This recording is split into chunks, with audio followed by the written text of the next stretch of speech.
오두막 이야기 135번째 시간 5분의 책 두고 막 읽어주는 목사입니다. 일반 서적이 질문하고 신앙 서적이 대답하는 시간. 요즘 코로나 바이러스 기간에 너무나 고통스러운 시간을 보내고 있어요. 세계보건기구에 따르면 16분마다 한 사람씩 자살한다고 하고 있습니다. 죽음, 자살, 포기, 절망 이런 시기에 살고 있는 우리에게 공감이 되는 책이 있죠. 몇 번 소개했던 작가입니다. 바로 파울로 코엘료의 베로니카 죽기로 결심하다라고 하는 책입니다.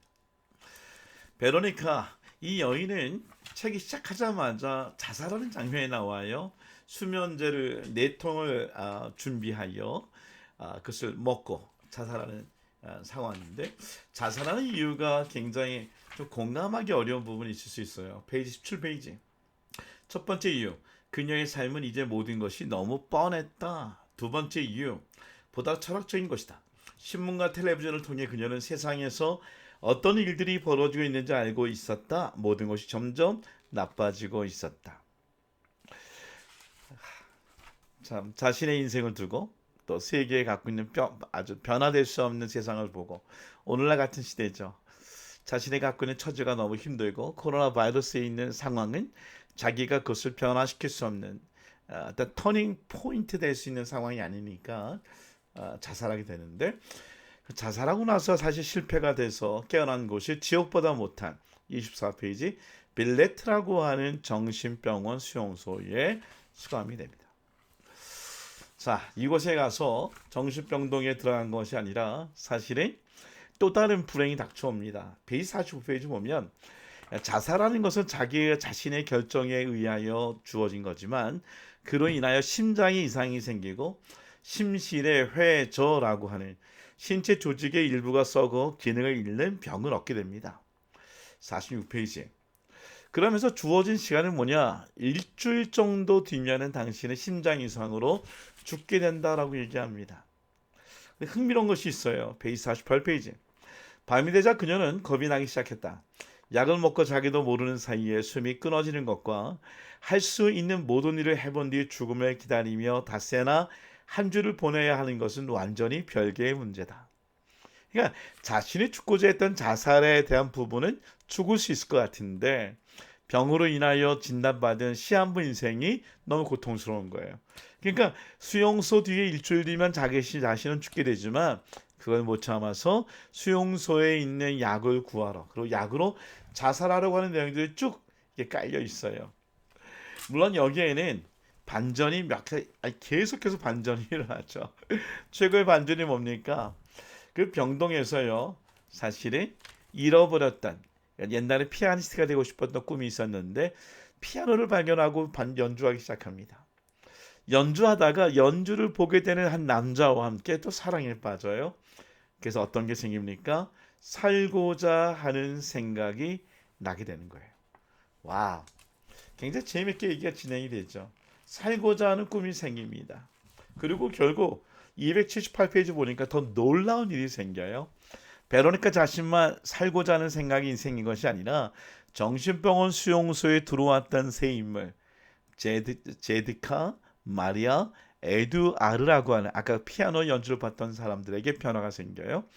제드카는 결국 이 베로니카를 통하여 생의 의지를 발견하게 돼요. 오랜 기간의 치료 끝에 끝나고 집으로 퇴원합니다. 마리아, 이 여인은 변호사입니다. 근데 이 변호사는요, 스스로 자기가 이 병동을 떠나지 못하는 변호사예요. 결국 변호사 그 남편과 이혼하는 사건이 있었는데 결국 이 여인도 살바도르에 있는 내전에 죽어가고 있는 그 어린아이들을 살리러 가겠다고 태어납니다. 삶에 희망이 생긴 것이죠. 그리고 에드와르, 이 사람의 아버지는 슬로베니아의 외교관입니다. 브라질은 이제 아까 얘기했죠, 저자의 고향이죠, 파울로 코엘료. 그곳에 갔다가 그림을 그리기 꿈이었는데 외교관이 되라고 하는 아버지와의 정신적인 분열이 생겨서 결국은 이 병동에 왔는데 이 에드와르도 사랑이 생기고 삶의 의욕을 갖게 되죠.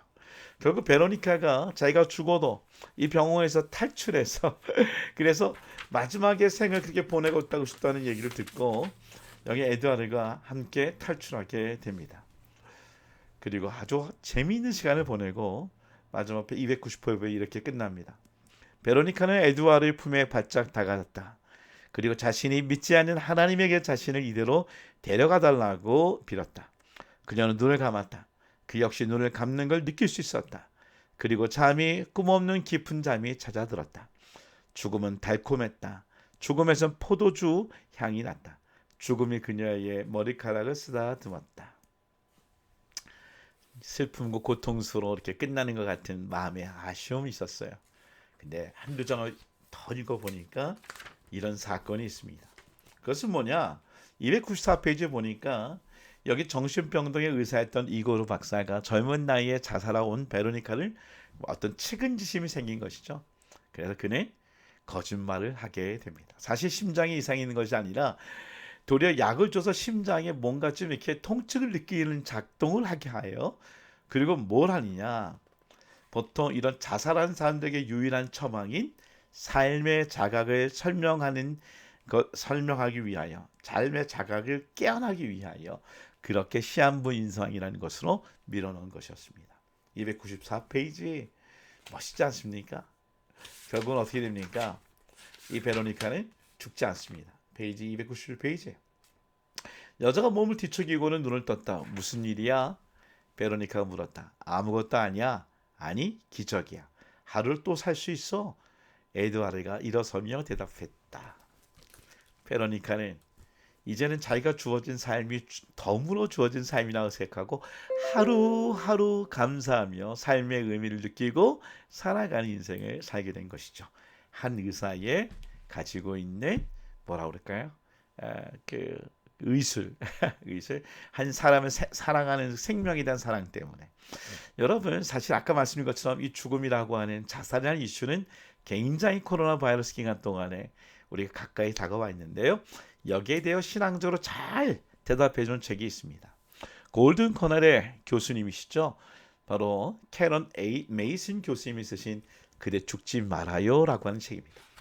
이 책의 영어 제목은 한국 제목과도 비슷하지만 이렇게 된 거예요. Preventing Suicide. 정말 자살을 예방하기 위하여 써진 책인데요. 심리학적인 것과 신학적인 것을 잘 통섭해서 쓴 책이에요. 제가 사실은 이 책 보면 여러분 진짜 정독할 정도의 책이었어요. 오늘 굉장히 늦게 하는 이유도 그런 건데요. 정말 좋은 책입니다. 이 책을 다 읽어드릴 수 없어서 좀 크게 좀 얘기하면 목차에 보면 이렇게 나옵니다. 누가 자살하는가?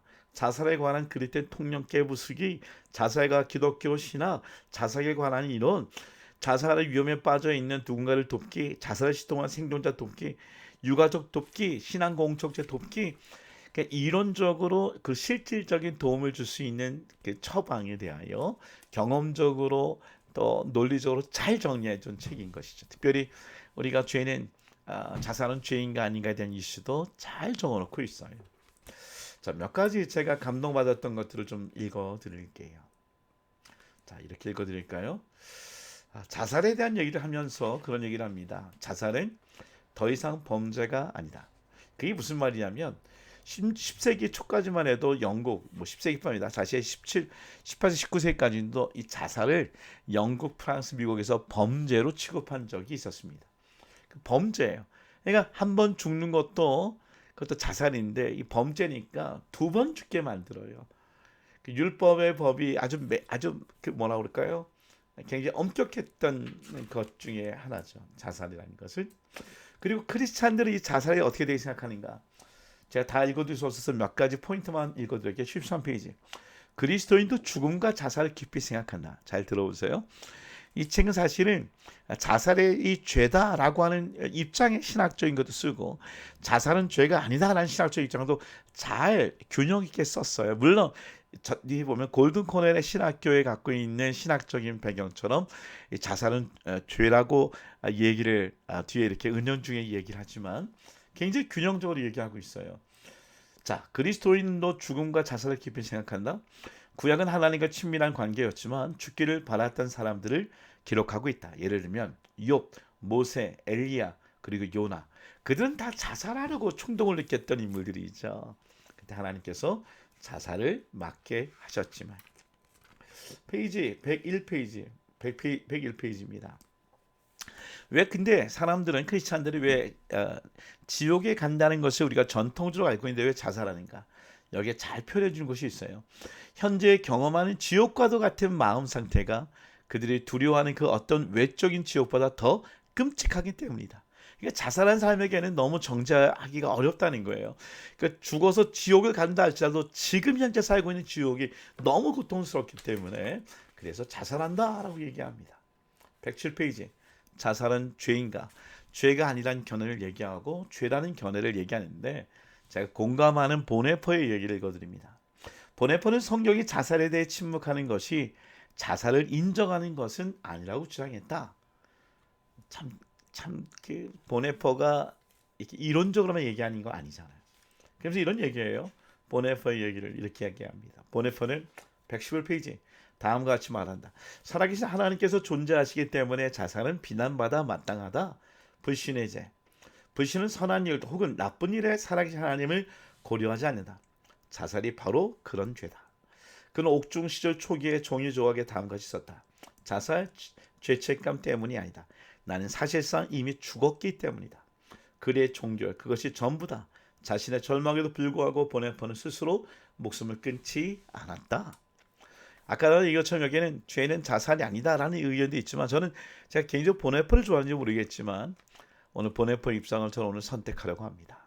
여러분 하나님이 좋아하지 않는 그 자살에 대하여 깊이 생각하면 좋을 것 같아요. 그러나 더 중요한 것이 있어요. 사실 예방과 그리고 자살 행동에 대한 교회의 책임, 목회자의 책임 그리고 사후 처리에 대해서 얘기를 합니다. 자, 143페이지. 자살을 예방하는 것에 대해서 신학적으로 성경도 얘기합니다. 사도 바울이 빌립보 감옥의 교도관에게 행했던 것처럼 우리는 자살을 예방하는 것을 행해야 한다. 여러분 이 책이 너무 좋습니다. 오늘 베로니카처럼 죽기로 결심하는 젊은이들, 청소년들, 중장년층 너무나 많이 있어요. 코로나 바이러스 기간 동안에. 여러분 보네퍼의 이야기를 한번 생각하면 좋을 것 같아요. 성경에 자살은 죄란 말이 없다라는 것은 사실은 그것이 자살은 죄라고 얘기할 수 있기 때문에 라고 하는 표현이 좀 더 적합한 것 같아요. 그러나 자살한 자들이 정죄할 수는 없는 거예요.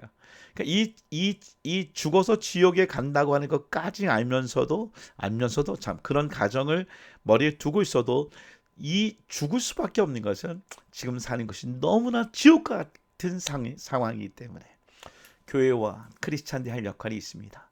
사도 바울이 옥에서 풀려나서 도망치지 않고 그 간수의 생명을 살려주고 그들을 돌봐주었던 것처럼 오늘 우리가 크리스찬들이 특히 복음주의 입장에 있는 우리들이 좀 어렵겠지만 그런 일을 잘 감당할 수 있는 우리가 되기를 간절히 소망합니다.